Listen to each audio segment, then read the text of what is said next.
So, welcome. Thank you for being here to talk about a small topic, knowledge, which has so many dimensions that there is absolutely no way we will be able to do it justice in the next hour.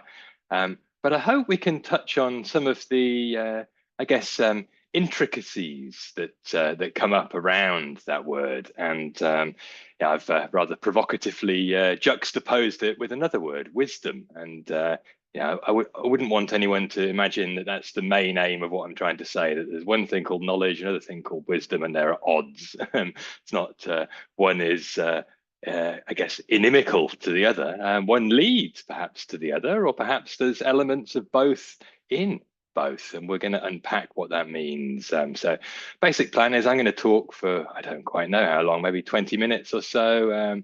And then slowly open it up to questions. But if anything is arising that you want to get clarified as I'm speaking, please just either type in the chat, or if you are happy to unmute and wave your hand. If I don't see it, just shout. There's no problem interrupting me. There'll be plenty of time for questions at the end. So if it's not immediately pressing, then yeah, hang on, and we'll be able to have a broader chat then. So I'm going to bring up some slides and dive into those briefly. And as I say, starting with this rather controversial juxtaposition of the word knowledge with the word wisdom. And wisdom is the fruit in some ways of knowledge. Or the real important question is, what kind of knowledge is wise on one hand? It's helpful, conducive towards the arising of wisdom. And at the same time, are there kinds of knowledge that aren't wise, therefore? And is there something that's helpful, unhelpful from the point of view of yoga practice, which is the broad context in which we're talking about all of this? I mean, there's knowledge and there's knowledge, obviously. And yeah, there's even sometimes a suggestion that yeah, if yoga is a state that goes beyond, knowing conceptual things, then all knowledge is an obstacle. So we're going to unpack some of those tensions, but just to give you a little flavor.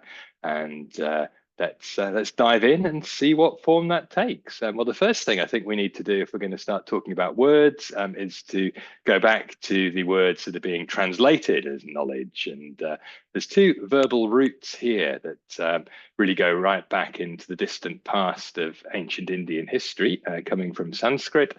The verb vid, which is to know, and various other sort of subsets of knowing there in the definition from the dictionary: understanding, perceiving, learning, becoming acquainted with. Actually, a lot more in that dictionary entry. But to illustrate why I'm highlighting this, there's another word underneath, Veda. And that is a foundational term for studying ancient Indian traditions. But it does just mean knowledge. It's a particular kind of knowledge, as the dictionary clarifies. It's really knowledge of ritual. That's the original context for talking of Vedas, the earliest layer of sacred text for describing a ritual. But they also evolve into more philosophical traditions of inquiry, which are broadly captured in the Upanishads, which are technically part of the Vedas, but they are more interested in a slightly different approach to knowing. It's less knowing how to do something and much more knowing something beyond any of those W words or question words: how, what, where, why, who. It's beyond all of that.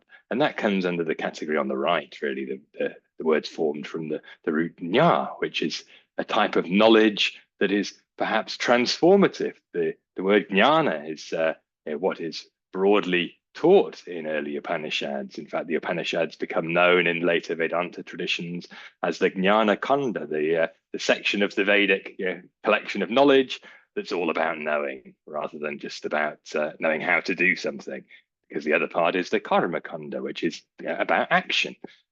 So knowledge becomes associated with something transformative. And often in that context, there is this use of derivative words of the root jna. So prajna, wisdom, is another expression of that. However, I wouldn't want to suggest that one of these columns is about the stuff that's helpful for yoga and the other one isn't, because yoga itself is broadly categorized as a vidya, a system of knowledge, a particularly liberating system of knowledge because it deals with the opposite of knowledge, avidya, the absence of knowledge, or even worse, the wrong kind of knowledge, thinking you know when you don't. And therefore, I think we need to really sort of orient ourselves by considering what it is to know, considering what it is not to know, and then to question, which kinds of knowing are helpful for that ultimate project of not just knowing, but knowing so well that you are grounded in wisdom, as the Bhagavad Gita describes it at the end of chapter 2. There's a whole sequence of verses about somebody who is steady in a state of samadhi, is steady in wisdom, steady in prajna, it says. So here's an example from an early Upanishad of the use of a word formed from the root nya, which is describing a kind of transcendent knowing, a state of beyond wisdom, even liberation, really. This is the essence of what all of the Upanishads are pointing towards. Knowledge of Brahman. Brahman is knowing, it says. So the knowledge on which everything is founded, the knowledge that is the basis of all clear seeing, the knowledge that is liberating. That's what the early Upanishads are talking about, and in this case, talking about it in terms of Brahman, knowing the totality of everything, and through that knowing, that consciousness, that presence that is always there, one transcends the problem of time and space, the problem of confusion, the problem of being identified with this body that falls to pieces, this mind that is not always as sharp as it might be. And instead, one sees from this perspective of always seeing. And seeing is perhaps something that's more associated with that type of knowledge than thinking. So it's about seeing, it's about being, and the result of that is being free. So all of that is the kind of knowledge that the very earliest layers of texts that talk about liberation are really interested in, and other kinds of knowledge are said to get in the way a bit. However, we do have to understand, of course, what it is we're supposed to know. And therefore, there is a role for talking about things and thinking about things, so long as it's geared towards a realization of those things. And there's this sort of pithy summary of that three-part approach here from a commentary on one of the Upanishads by the Vedanta philosopher Shankara. So from 1300 years ago or so, and he's looking back to the earliest Upanishad, which is at least the same amount of time further back, and zeroing in on a line in the earliest Upanishad that says basically, if you know yourself, you know the whole world. And he again goes into an analysis of that. What does it mean, this knowing? Well, first of all, you have to actually understand that there's something to know, and you will learn that from texts such as the Upanishads, but you might need a teacher to give you a bit more context to help you see what it is you're supposed to be even engaging with. Otherwise, you might just miss it and carry on being confused. He then clarifies. This is again drawing from the wording in the Upanishad. The Upanishad says, it's through this three-part knowing that you will really know.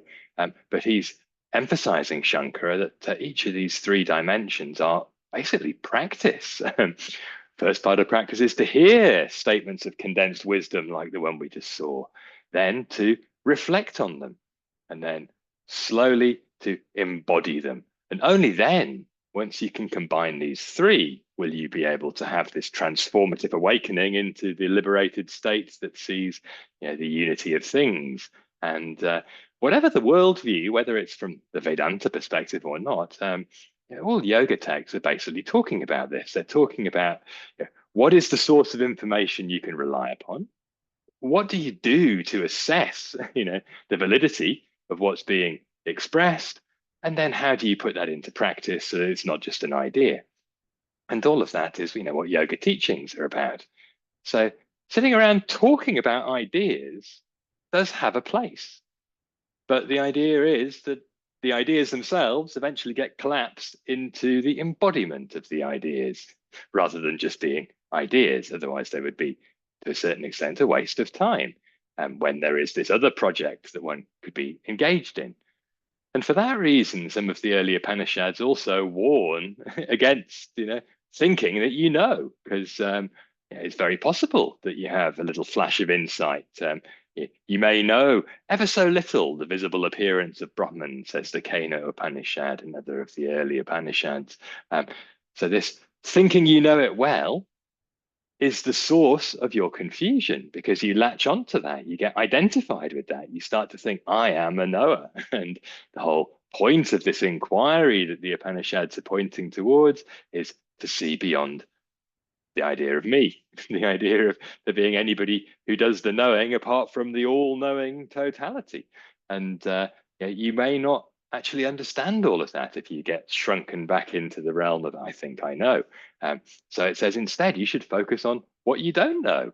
So the ultimate knowing is unknowing. And the more that can be unknown in some ways, the more one will know. So there's all sorts of riddles that pop up in text like this one that's being quoted here. I do not think that I know it well, but I know not that I do not know. Who of us knows that? He does not. He does know that, sorry, but he knows not that he does not know. And so knowing, not knowing, it's confusing. You can take a few steps along the path, go up a ladder, and then slide back down a snake. And one step forwards, three steps backwards sometimes with this inquiry. Because the more we're thinking about it, the more we can get lost in just conceptualization rather than realization. So yoga texts that sort of develop practice systems based on some of these earliest speculations or cosmic statements of early Upanishads are all about doing in some ways, but again, it's about undoing, doing something that will undo the need to do anything further. So all of that, is part of what this knowing consists of. It's a structured project, and it's not straightforward. And the Upanishads are always warning how hard it is, how easy it is instead to mislead ourselves. The path is like the edge of a razor; you can fall off it very easily on either side. And later traditions, they're quoting here from tantric non-dual text describing the knowledge of Shiva as the, I guess, divine source of everything, the embodiment in a way of the idea of Brahman in a sort of personalized form that isn't at the same time personalized because it's present in everything. And not going to disappear into discourse on tantric Shaivism, or we'll definitely get distracted. But to highlight what's said twice in that text, really unequivocally, Jnanam Bandha, knowledge is bondage. The source of our confusion is knowledge. What does that mean? Well, it's unpacked here with a little bit of commentary by the translator, Jayadeva Singh, who's saying that as long as we don't actually have that realization that is the fruit of the inquiry, then it's very much possible that the kind of limited knowledge around the idea of being me thinking about stuff is going to stop us from breaking through to understanding the oneness of things and following back this limited experience into its energetic connection to the source of all things. And that's the problem we face stumbling around in confusion. Thinking we know ties us in knots. So what do we do about it? And where does somebody like me fit in? I wouldn't suggest that I'm necessarily leading anyone who's listening to this talk out of confusion. I'm hoping that by talking about some of these ideas, we're aware that we need to orient ourselves. That's really my I guess endeavor in speaking about these sorts of ideas, particularly when I'm teaching. And I draw to a certain extent in that process on the work of yoga scholars who are interested in, I think, a very different kind of knowledge, the knowledge that puts all of these sources of knowledge into context and tells us about where they've come from, at what stage of the evolution of ideas these things pop up, which sources they draw on to develop their systems, how much those systems borrow from each other. What comes first? What's older than other things? What's less old? In fact, what's been made up relatively recently and disguised as old? And all of that's very interesting. But that's not the kind of knowledge that liberates. It's actually sometimes the kind of knowledge that makes us feel a bit confused because, first of all, we've got here a rather densely written paragraph. It's very, I guess, technically accurate. It's providing a summary of what early yogis who were building on those ideas in the Upanishads were engaged in, finding ways to bring an end to the cycle of rebirth and the karma-driven suffering that characterizes human existence. And to the end of getting out of that trap, they developed techniques of meditation. And the objective of the whole project was known, depending on the tradition. This is talking about early renouncer traditions, which also includes the Buddhists, was therefore, sometimes described as nirvana, in other contexts, moksha, many other terms associated with the liberated state, different phases of history. But the key is this: it entails the complete eradication of karmic traces, including the cessation of personal identity, in a kind of permanent ontological suicide. Now, I don't know about you, but if somebody was offering a workshop with that as the, here's what you'll get this weekend, I probably wouldn't go. And yet that's where yoga comes from, the attempt to engage with this question, and framed and phrased in that sort of analytical sort of presentation. It does deal with the basic problem, the problem of a cycle driven by action. That's this eradication of karmic traces. The actions have an impact on the mind. They shape our identification with who we are and what we think we need from the outside world. So the unwinding of that is part of getting to a liberated state. And this permanent ontological suicide means that you deal with the problem once and for all of getting confused about being a limited person. But there's another way of phrasing that might entice you to engage in it, and that's not going to probably come from an academic overview of the sort here in Roots of Yoga by Jim Mallinson and Mark Singleton, both of whom, as well as being scholars, engaged in the world of yoga practitioners also. But they choose in their professional role to speak in scholarly terms.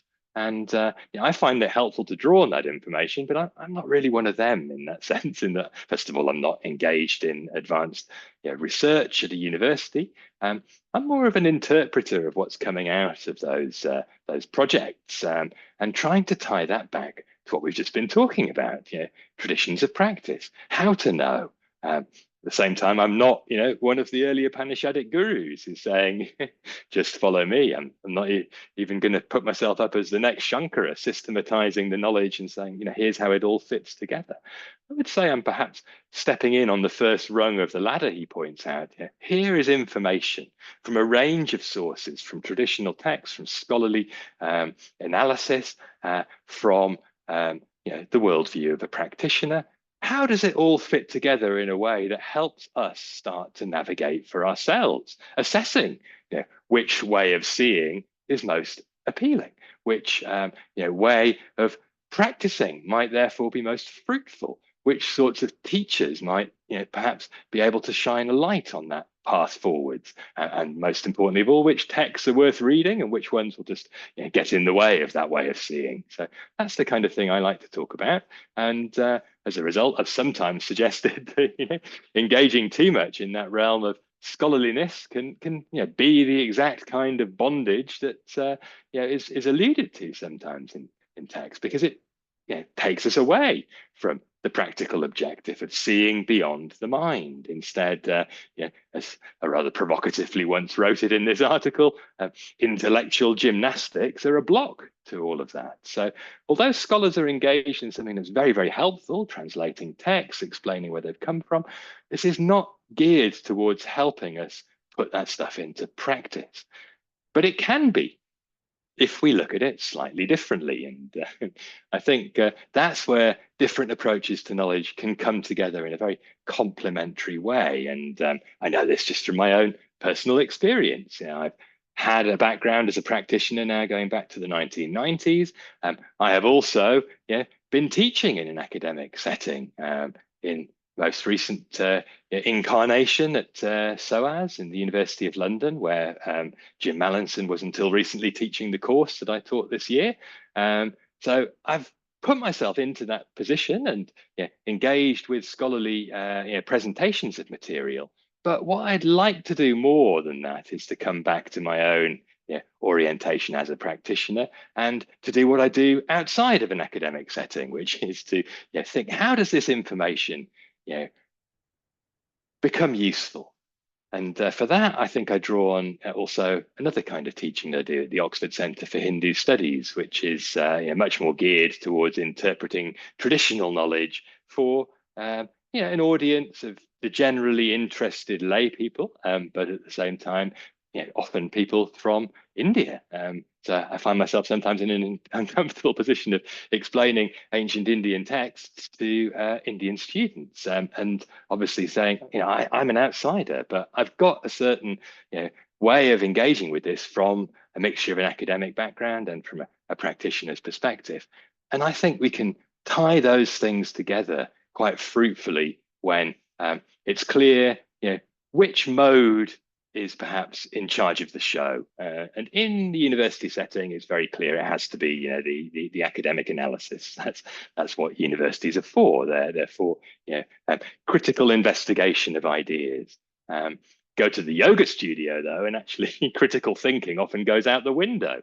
And the problem we've got, I think, in the modern world of yoga is that there are really those two poles, two extremes almost of very engaged and quite insightful academic research is often quite dense and not really practitioner oriented, that's increasing in volume, and some of it percolates through into the yoga practitioner world.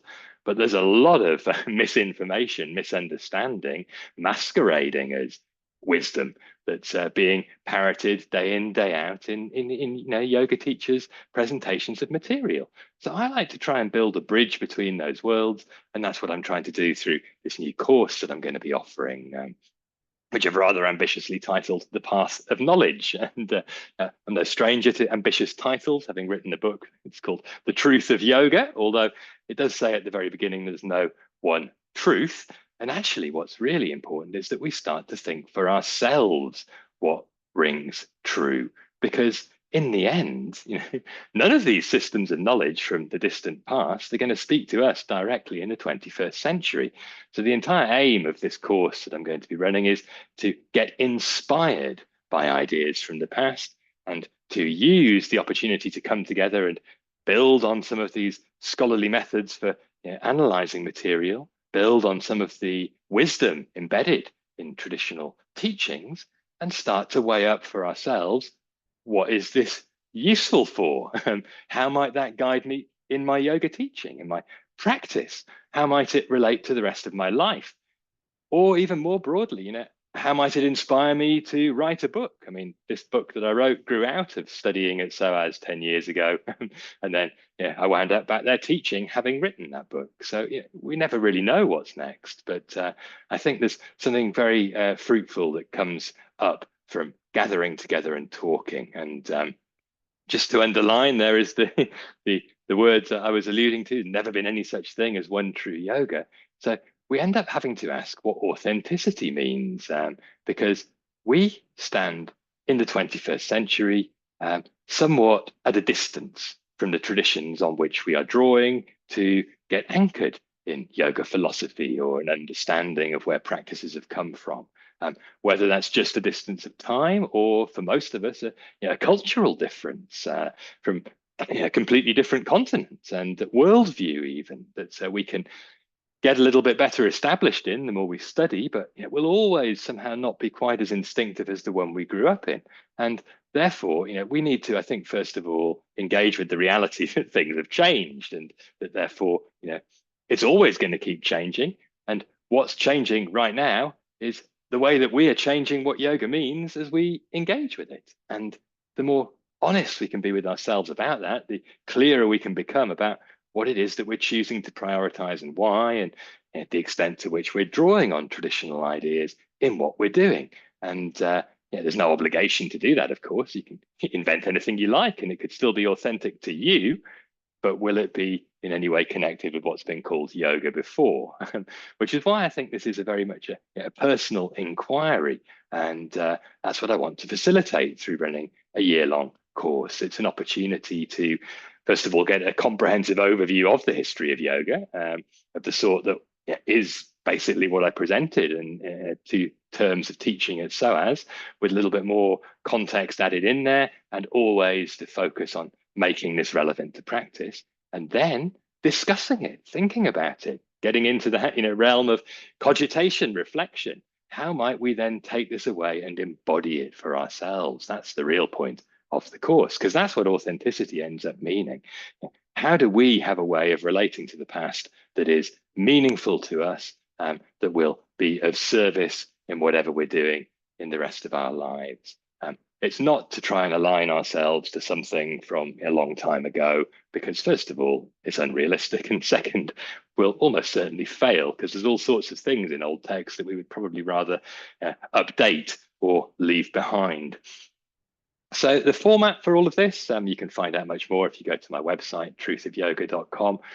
Just going to summarize one element of it, really. It's that we meet regularly over the course of 9 to 10 months for 20 pre-recorded lectures that I will deliver and upload for you to watch at your leisure, followed by 20 gatherings where we come together and talk a little bit, as we're going to do in a moment when I switch off the slides. But there will also be small group discussions. There will be all sorts of materials enabling you to feel resourced to engage in those discussions, questions and readings and food for thought, other materials to look at.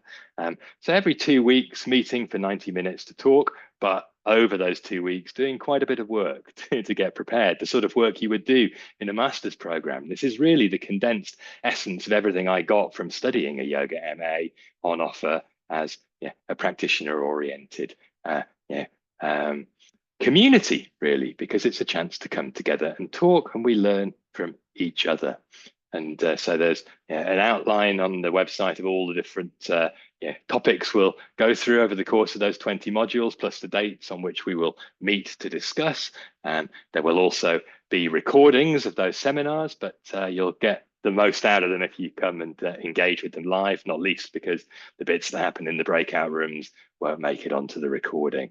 So I'm not going to look at all of the syllabus in detail now, just to show you it's there. And if you want to find out more, go to the website, truthofyoga.com, where you will find all the details. And the last thing I really, really want to underline is it's a synthesis of perspectives here. Most importantly, between all of the people who participate.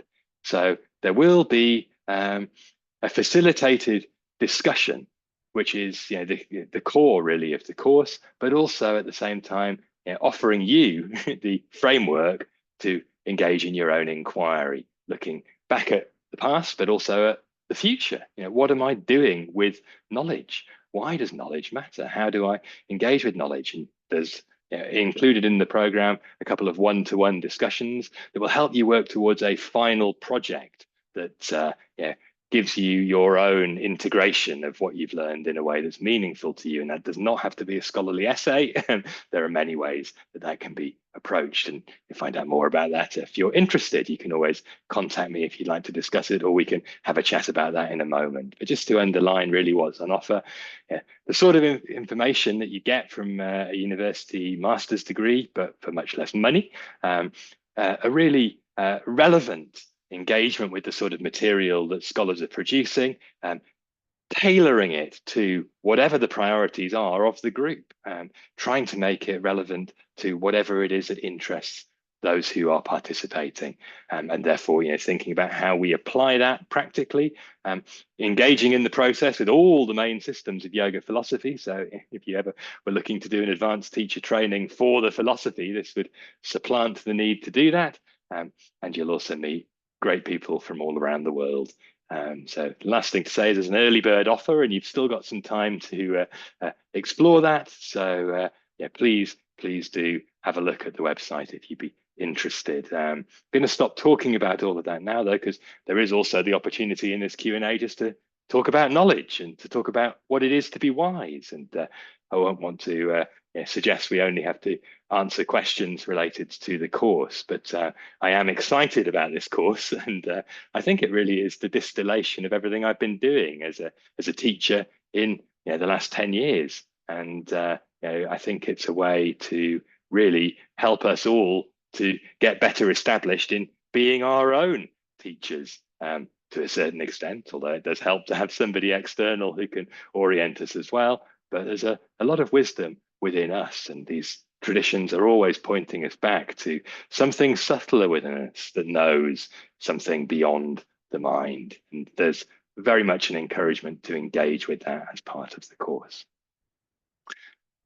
So over to you. Are there any questions, be it about the course or about life in general related to yoga, or the question broadly of what it is to know, what distinguishes different forms of knowledge, what makes knowledge wise? All opinions also welcome. I'm curious to hear your perspective. I've banged on for a few minutes longer than I thought I was going to, so maybe it's time for me to shut up and listen to someone else. Yes, Sandy. Yeah. Hi, Daniel. Hey. Thanks for offering this. I appreciate it. I did sign up and I'm really excited. Hey. Yeah. Is there anything between now and September that you would think might be helpful? Reading, of course, I have all your courses and I'm relooking at the Upanishads again. Is there anything beyond that you would suggest? It's a really good question. I mean, the best thing probably to read would be some kind of overview of history. I mean, the sort of one that I'm bound to recommend is my own, but that's a stepping stone really to the kind of material that we're going to engage with. And probably there's a book that's published most recently, which is really quite authoritative. It does what I did in a more scholarly way, called Tracing the Path of Yoga by Stuart Sarbucker. That is not a cheap book, though. That's an academic book. And if you've got access to a good library or you can persuade them to stock it, you will get really, an authoritative and well-sourced summary of pretty much everything we're going to look at in the course, but in just sort of sketched detail rather than the depths that we'll end up going into. In fact, in the very first session, I'll share some of that as part of the reading if you don't happen to get a chance to go there first. The other book that's always good to have a look at, although it's not an easy read, is the one I was quoting from, Roots of Yoga. My copy is so thumbed that the cover fell off and I had to stick this bit of grey card on instead. But that's, again, not the easiest one to read through just as a sort of cover to cover overview. But in each chapter, there's an enormous amount of source material. And again, I'll draw on quite a few excerpts from there because there's a lot of text that they are translating in this that is still not available easily in English translation. So to get a feeling for the variety of practices over the centuries is a good thing to dip into. And if you've got the time and inclination, that would be another way to approach it. I think, though, the other thing that I would say actually is all that's going to come as part of the course. I mean, I'm not going to force feed you vast amounts of academic publication, but definitely going to select some of the highlights from that world. And what we're probably not going to have as much time for as we would need really to go as deep as we could is to actually just read the underlying sources for themselves. So it'd be actually a really good idea to, spend some time with something like, a good edition of the early Upanishads and just read all of them. Just feel like I actually have engaged with that. Some of it doesn't make any sense to me for sure, because I'd be surprised if you could get through all of the Brihadaranyaka Upanishad without questioning what's being said at times. At the same time, then feeling, okay, I'm ready now to have some analytical engagement with it from the scholarly worldview, but I've also got questions of my own about what does this mean to me that are relevant and current, not based on my reading from 10 years ago and what I dimly remember. And similarly, other texts that we don't often dive into in so much detail, like say the Yoga Sutra, which everybody talks about, but it never quite as often reads in full. And if you really want to dive deep into that worldview, I say this is the book to get. The Yoga Philosophy of Patanjali by Hariharananda Aranya. I mean, that's a very dense book as well, but it's, I think, in some ways aligned with the spirit of what we're doing. He was a practitioner who was also a scholar, who was trying to explain as best he could at the end of the 19th, early 20th century, what it meant to put Patanjali's teachings into practice. And rather scarily, as you probably aware, he got himself locked up in a cave for the last quarter century of his life to make sure he was fully engaged with deep meditation. So it's good, I think, sometimes to just sort of refresh our memory of just, what's going on. And that's a really comprehensive guide to the Sankhya Yoga philosophy.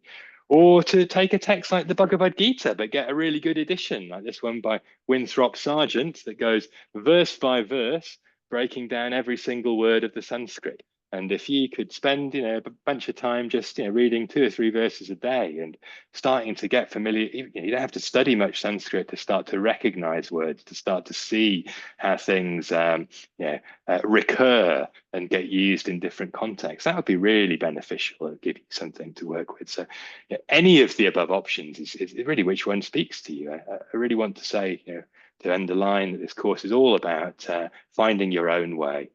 There is very little prescription. There'll be about 50 pages of reading that I assign for each module, which shouldn't take too long. And there's lots of optional extras if you want to do lots of optional extra reading. There will also be things that you can listen to, like podcasts that might give you a slightly alternative perspective on things. And there's an encouragement to approach it from your own interests as well, and to ask me at any point for recommendations. So thanks for doing that, Sandy. That's exactly what we're going to be doing. Thank you. So, Christian. Yeah, thanks. I'm really, really interested in the course. It sounds fascinating. I just wanted to ask about the coursework, though. I get naturally quite lazy, so just wondering whether and how many sort of written kind of essays there might be, and how long they might be. Great question, and thanks for bringing that up. Basically, I mean, the course is designed in such a way that somebody who is verbal and who does want to read a lot and also potentially write a lot will have the opportunity to do that, but it's in no way obligatory. In fact, pardon me, it would be quite possible to participate and not write anything except for your own benefit, whether you write a journal or just make some notes on what you're reading, just to help you prepare for the discussions. What you will have to do, I mean, ideally, is to attend these discussions live so that you get the most out of them. I mean, they will be recorded, so there is the option, obviously, to just tune in later. So if you really want to be lazy, you can just sit back and watch videos at your own convenience and don't even bother doing any reading. But I don't think that would get the most out of the opportunity. So what I'm trying to provide is invitations for thinking more than anything else, trying to reflect on specifically what's brought up in each module's reading, with some pointed questions that will spark discussion, but then also spark reflection on what does this mean for me, and what is actually of interest to me when I'm looking at this old material. So we're not going to go back to the dawn of time just for the sake of knowing what happened X thousand years ago. It will be to see what of the sort of basic framework that we're talking about there is still resonating, and what do I want to do with that? So it's that will be the rich area of, as it were, homework, and that can take the form of you making notes. It might just be something you reflect on, it might be something that you make voice notes on. It might only be something that you get chatting about live on a Zoom call. All of those would be totally valid ways of engaging with that. And at the very end of the course, so once we've been through 20 modules, there's then a sort of break for a couple of months over the summer when you have the time to work on a project, and we can talk about that as soon as the course starts. And there is an opportunity to meet with me throughout the course to discuss what you want to do. It doesn't have to be a written project. It could be a photo essay. It could be a talk like this. It could just be a series again of stream of consciousness recordings into a phone. So long as you can write a brief synopsis of what this is saying about your engagement with this material and how that is helping you to make sense of something in your life. It might also be possible to use the framework of studying this stuff to come up with a syllabus for something you want to teach. All sorts of things can come under the heading of a project.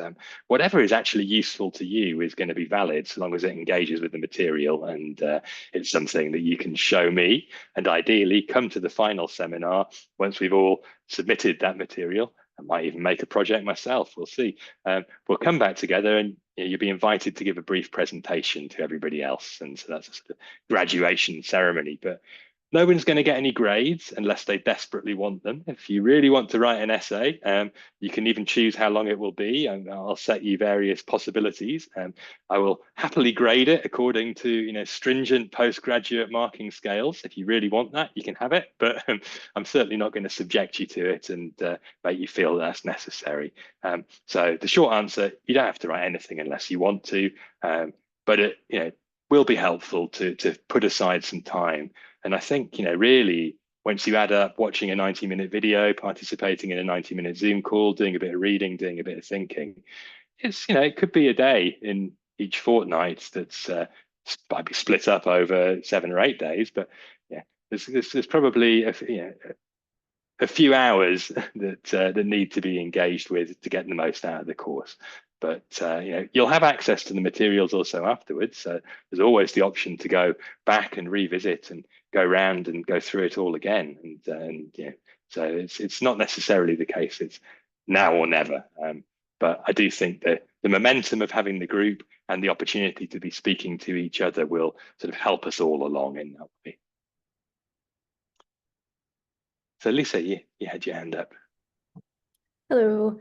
Yeah, so I mean this course, it sounds wonderful. And one question I had, so I did the Embodied Philosophy, the year certificate program. That's where I met you originally, and Yes. it was a great program. And one thing I like about this is that I do find it's a little difficult to continue the study of the texts on my own, and also it's just nice to have other people to speak to as well.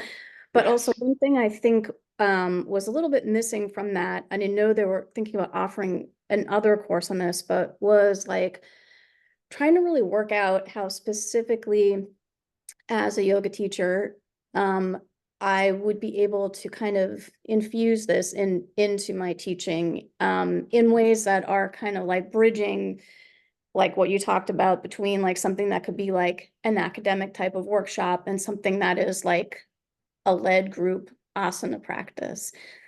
So, I know there isn't like an easy answer to that, but I'm hoping that might be a topic for some discussion, and that also I could get like some guidance on as well. I mean, I know that you kind of do both. I feel like I got better at doing that from that course, and was at least able to bring in little bits of things other than just the Yoga Sutras, which are great, but I was able to bring in other things. But occasionally I'd just be like, I'd be sharing something from the Vedas and I'd be like, I don't know right now.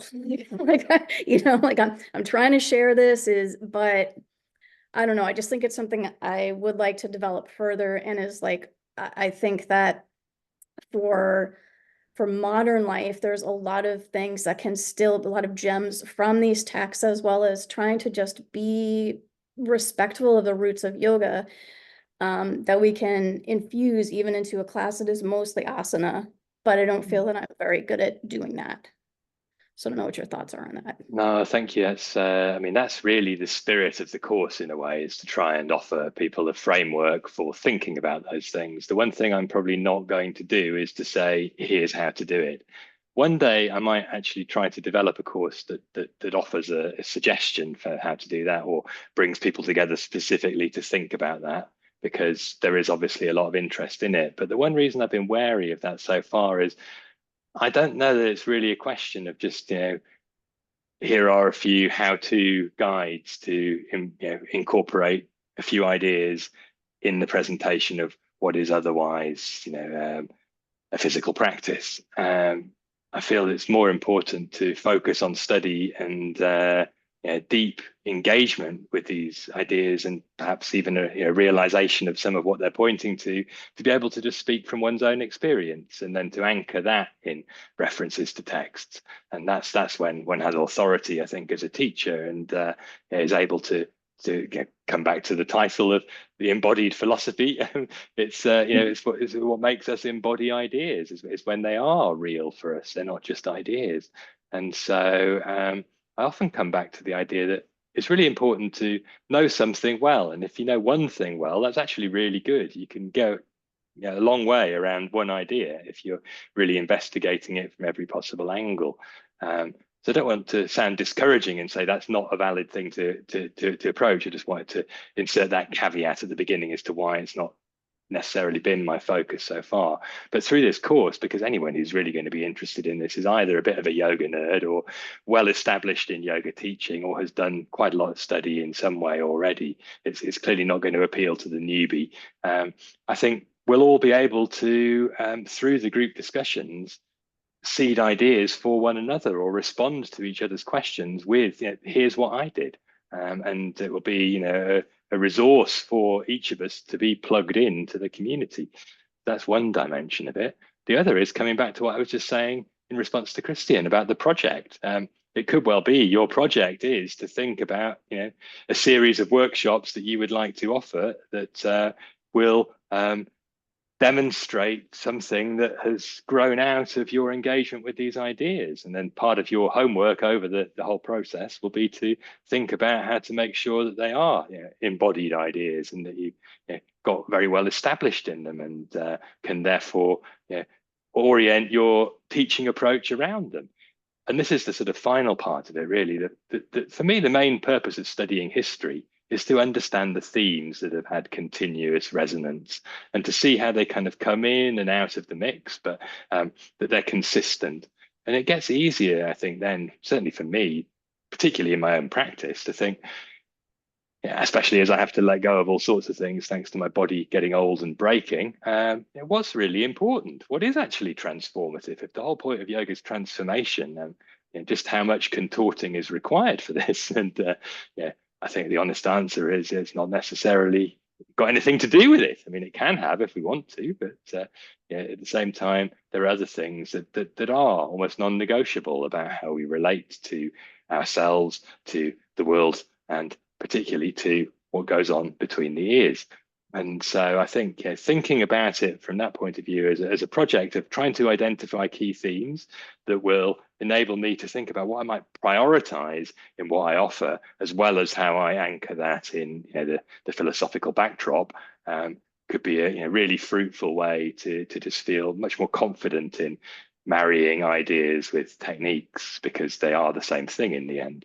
And looking back over history, the first thing that tends to strike us is, my goodness, most of what I do isn't that old. But then at the same time, there's some very simple things that are very old that are still very, very useful, and are actually the building blocks of a lot of what's new. It's just that they don't get quite the emphasis that they might. And it's easy to get distracted by the bells and whistles and the show-off stuff. Makes so I sense. don't know if that gave you a direct answer, but certainly we're going to bring all of that in there. It definitely does. And I think too, just like having a space where different people can speak about it, and then it could be a project at the end that could be kind of a little bit further than the one that I did previously, which was valuable in its own way. But I think like since then I'm really thinking about how to practically apply it more for students, as opposed to that was a little bit more for like other yoga teachers. And and thinking about how I like how you always talk about sort of, okay, here's what Patanjali was talking about, but are we really looking to be, in this place of like complete aloneness? Is like anyone looking for that nowadays? That's not appealing.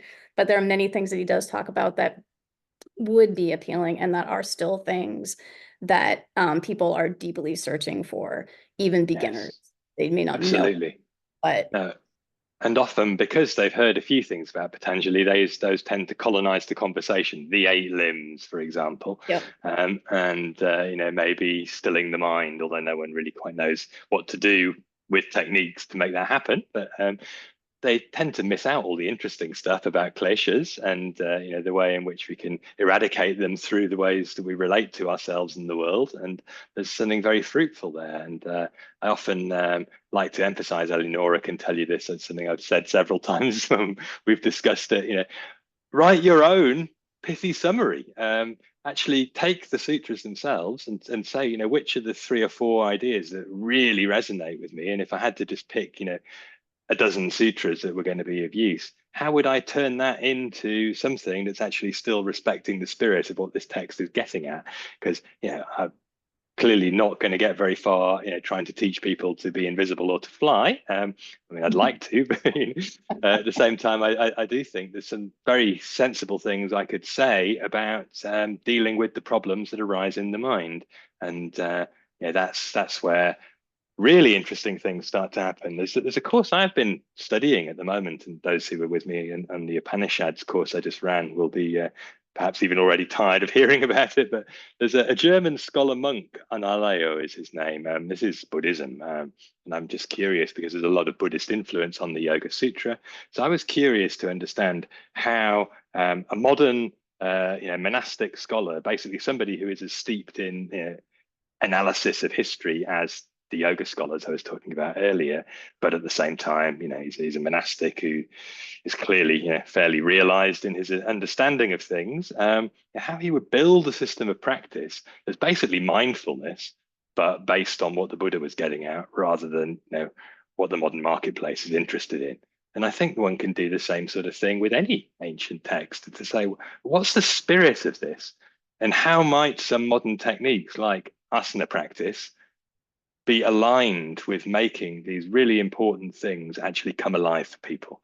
And he does a lot of this with body scans, which the Buddha didn't teach any body scans, but you can get the Buddha's philosophy embodied through trying to think about how to apply some of the principles from early discourses through the process of engaging with what's happening in the body. And the mind is sort of also in the body, so it takes you into the subtler realms as well. So I found it very interesting, and I think that's one of the things that gave me the final nudge into offering this course, of just thinking, I'm not him, but I think we all need to be him in our own little way. Of how do I look at this stuff really sincerely and accept, finally just let go of the idea that any of these texts that I look at are going to be the blueprint for everything, but that in them there are plenty of blueprints for something that I can synthesize, that I can really stand behind, because it's what makes sense to me. And obviously it helps to have guidance from several teachers, perhaps one who's talking about historical analysis, one who's talking about practice skills, and hopefully one who's talking about how to embody wisdom at some point. I'll try to bring some of that together, but I'm another seeker on the path, I have to be honest. I still have my flaws. I trip myself up, so I'm there as somebody who can facilitate discussions towards that objective, rather than the man with the plan, so to speak.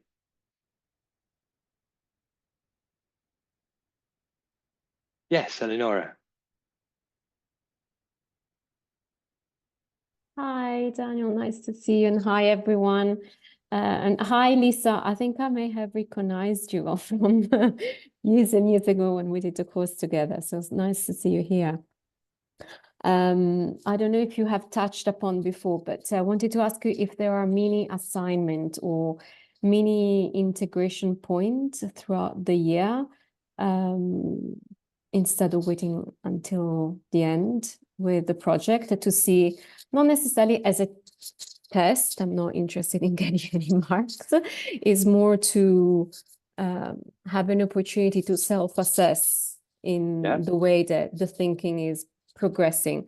Well, as I was explaining to Christian, I think the main format for that will be basically questions for inquiry that will seed the discussion. So you could think of each of these seminars a bit differently to what I've been offering in a lot of the online courses I've been doing, where they've basically been Q&A sessions. This will be much more they'll be longer for a start, and there's been much more. We've come to it all primed. We've done some work, we've done some reading, we've got some guiding questions that have shaped an inquiry, and as a result of that, there will be an invitation for those that want to perhaps post what they've written either publicly for everybody to look at, or just to me, for me to look at. So there's that sort of accountability if you want to say, I've done some inquiry, I've written my thoughts, and you might get a couple of lines of feedback from me if you ask for it. But as I was trying to emphasize, that's not compulsory. The compulsory thing is to engage with the questions and to be ready to discuss something inspired by them. And if it helps you to do that in a written way, then that's great. As I say, it's about being accountable to oneself so that we actually do the study. And it's very easy to suddenly with these things think, oh, I'm just getting behind and there's ever more to read, and I'll just park it and watch the recordings and do it all next year. And I know from my own experience, I've got a hard drive full of things that I've downloaded over the years, still sitting there. So the best way to engage in this is just to show up and to just set aside a couple of hours to do a bit of reading and a bit of thinking, and then just be there. And the more we can do to integrate for ourselves what it is that we're investigating, either by writing, as I say, or by making notes to ourselves by speaking, or whatever it might be. If you're a creative person, it might be to do something visual that helps you to think, what's actually working for me here, and what do I need to leave behind. You could even get fully was it William Burroughs and just get a text and start cutting it up and cut and paste the bits, just do that, glue them to a piece of paper, and feel free to do whatever works. Really, it's an experimental opportunity, I think. Thank you. Welcome.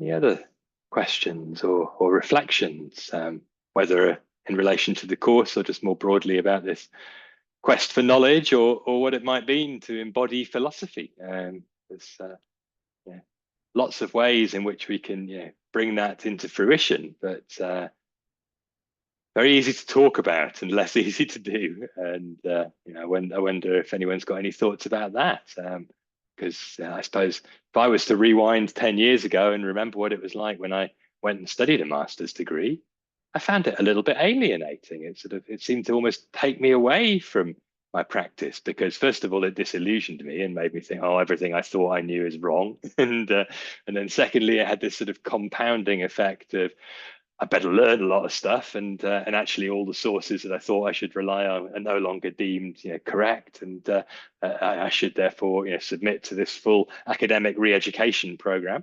And then thirdly, I just got sort of into ideas, and I was still doing my practice. I was teaching asana classes, but I felt ever more distant from the world of modern yoga, and sort of in this kind of nowhere land where it was neither what was being described in the text that the academics were deconstructing, and at the same time not really feeling part of what was around there outside. And I found that for a while a very uncomfortable place. And I'm not sure that study initially helped me to integrate things. So what I'm trying to do with this course is to short circuit that and to skip the next 3 years of my life in which I started teaching classes on philosophy in order to be able to be better grounded in it myself. You teach what you need to know, they say sometimes. So back in 2014, 2015, that's what I was doing. I felt like I'd gone to university to get better grounded in yoga traditions, and we didn't actually read any traditional texts. We were reading secondary sources by academics. And there will be, as I was emphasizing earlier, quite a bit of sort of engagement with what people have done to help us find context for text, but there will also be time to read text as part of the course. And so I guess I just come back to the real learning for me out of all of this was, all of this knowledge is only useful if it's got some practical relevance. And so we have to be our own kind of arbiter of that, know how much is enough, and always coming back to this sort of editing job of what are the highlights, what are the 3 bullet points I need to take away from this, and what else can I just let wash over me? It's information, it's kind of interesting, I'll just listen to it. And so if we do that, then it starts to get easier, I think, to have some handholds. That would be my feeling about how we can embody things by keeping it simple, by coming back to basics, and not feeling that the project is to try and know it all. Coming back to that warning in the Kena Upanishad, if we start to think we know it all, then we're really going to trip ourselves up. I definitely don't know it all. The one thing I've learned is that there are lots of other people out there who know a lot more than me, and I now know enough of them that if there's a question I can't answer, I know who I can ask. If none of them can answer it, it's an unanswerable question, at least for now. But usually there's somebody out there who knows more than me who can help. And the humility that comes from study, I think, is actually entirely aligned with the objectives of practice, because the whole point is to get beyond me and my big-headedness. Annie, sorry, you had your hand up, and I've been talking. Oh, hi. I just thought I would say that, yeah, I think asana is an embodied practice. You can see that when you look at, Mr. Iyengar practicing, and you get those ideas. So I think that it's about embodying it in our own practice, and studying those texts, and then going back to the yamas, niyamas. But of course, asana is the way, the access point for so many of us, to that point at which we can come into yoga, to go to those the yamas, niyamas, and then go upwards, so go forward and backwards. Asana is such a key point, but I do think that asana helps us to understand all of these texts, and so that those the kosha, so the physical level, the psychological level, so taking that and moving forward. So I think that there is so much in it, and it's just picking out, just like you said, just something and working with it. And I think different people will be ready at different levels. So not trying to think about how you're going to communicate to your students, how you're going to communicate that to yourself. And then when you communicate that to yourself, then that comes out naturally as you as a teacher. Because I think that's what we got caught up in, that people want to be teachers of this subject, but we're really just students of the subject. And when we become students, then we become the automatic teachers. So yeah, just that's my sort of observation. Okay. Thank you. Yeah, I think it's really helpful to think of oneself as a student. Firstly, it reinforces, as I was just mentioning, this important dimension of humility, and not just in relation to the teachings, but just in relation to life. The whole point is to go beyond our self-centeredness, and that's really what all of these traditions are pointing towards. And I guess the problem with, especially in the modern world, the emphasis on asana potentially is that it gets us attached to what the body can and can't do. It can be a skillfully engaged with tool that shows us that that's not the point at all. But it's often the case that it's not presented in that way, or the teachers don't even, I think, understand that isn't the point, because yoga has become associated with making shapes on mats. And that's what distinguishes it in the popular imagination from meditation, which is sitting still on cushions. And really, yoga was meditation, and the only asana that existed until 1,000 years ago was to sit, or to engage in weird ascetic austerities. And it's quite helpful, I think, sometimes to be reminded of that, and to realize just how recently the sort of systems of practice that the likes of BKS Iyengar were presenting actually are, and how much creativity went into developing them. And to realize, therefore, exactly as you were saying, that it is our own direct experience through personal inquiry that is relevant. It's not learning all the talking points that Mr. Iyengar left behind and that his daughter wrote down and that everybody passed on in teacher trainings and workshops. It's actually just the practice. But we need some pointers, we need some guidelines, and the texts are actually very good sources of information to remind us, because most of them were written at a time before making sequences of shapes was the path that most people were following. So they've got other pointers for us to bear in mind. Okay, think we're coming towards the end, but yeah, this time, please, yeah, go for it. Sorry, a very quick one. I saw that there was something to do with the Yoga Alliance. I'm a Yes. non-teacher, so not necessarily interested, but curious to know what you meant. Yeah, I mean, this is just something that people ask for when I'm presenting anything really these days. Is there some way that I can use these hours of study to meet my requirements for continuing education as a yoga teacher? And a lot of yoga teacher bodies offer this sort of, I guess, accountability structure that says you have to, every 2 or 3 years, do a certain number of hours of further training in order to maintain your registration with them. And because I've jumped through the hoops, I am entitled to say that anybody who does my courses has done X number of hours of study with somebody who is certified as a continuing education provider. So doing this course would I think double your continuing education requirement for hanging on to your Yoga Alliance accreditation. So anybody for whom that matters can tick that box, but for the rest of us, it's just an irrelevance perhaps. And yeah, not something to worry about too much. Thank you. Welcome. Anything else quickly before we wind down? Just to emphasize for anyone who's watching this as a recording, please do feel free to email me if you have any other questions, or to if you're watching this on YouTube to put a comment underneath, or to perhaps come and have a word with me in some other forum. I'm teaching in various other places, and I know I'll be seeing at least a couple of you quite soon in the flesh, perhaps, rather strangely from this online world. But I've learned over the last few years that meeting via Zoom in this way, if we've got a committed group and there is enough time, we can actually develop a really quite fruitful communal sense of shared purpose, in which there's space for us all to bring what makes us all different into the mix. And I find that really enriching, and sometimes it almost works better on Zoom because of this ability to literally go into a separate space for a few minutes and then come back into a bigger space. You do that in a big room and you can hear everybody else talking, whereas go into a little container with two other people and really focus on something that's alive for the three of you, and then come back and see how somebody else came up with something completely different. I really like some of the ways that online study makes these things engaging, but it is nice to meet in the flesh. And one day I'll build an online course that ends with a retreat, but unfortunately this one probably won't be that way. So maybe next year.